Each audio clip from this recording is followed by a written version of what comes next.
This video contains images that may disturb some viewers. In the intensive care ward of Nasser Hospital, southern Gaza, are the innocent tiny victims of more than 18 months of war.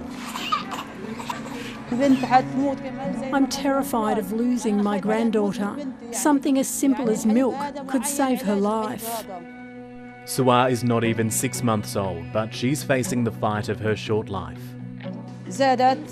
She went from 2.4 kilograms to 4 kilograms, but soon after she became weak and started vomiting. As her condition worsened and she began losing weight again, we rushed her to the hospital.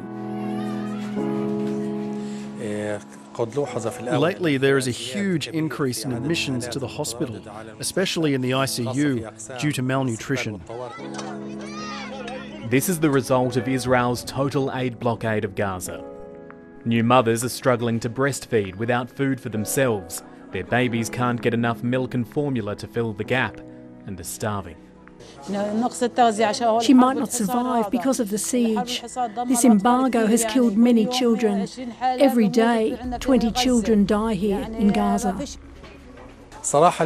We're short on medical supplies due to the siege. We suffer drug shortages. We can hardly help these children.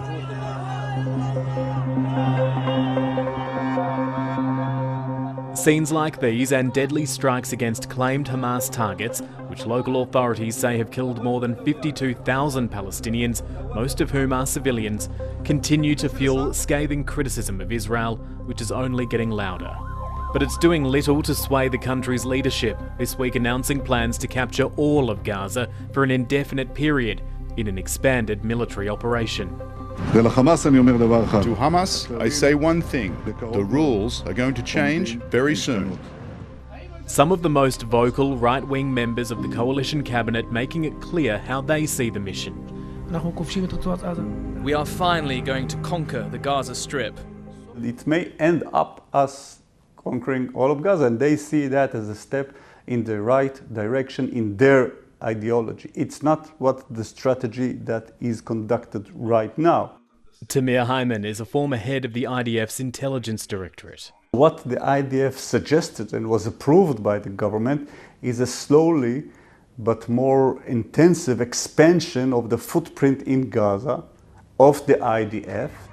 The publicly stated goal is to reframe how aid is delivered to the Strip by using private contractors and to pressure Hamas into releasing the remaining 59 Israeli hostages. Although many of their families argue it's about permanent occupation and will threaten the captives' lives instead. All these messianic delusions on the backs of our boys and girls.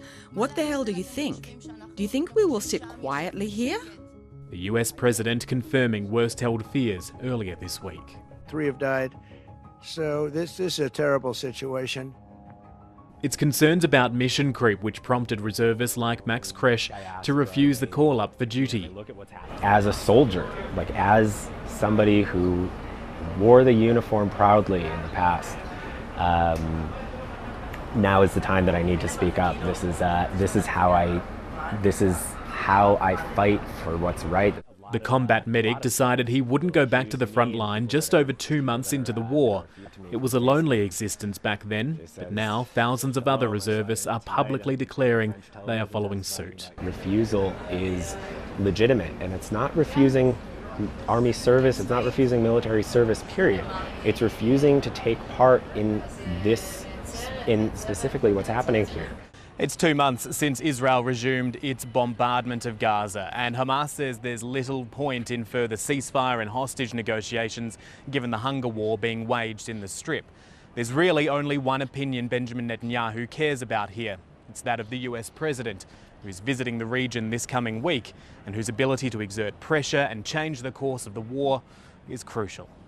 It's the number one deterrence element of the Middle East right now. His unpredictability. But for the people of Gaza, unpredictability is little comfort and could prove deadly. Matthew Doran, ABC News, Jerusalem.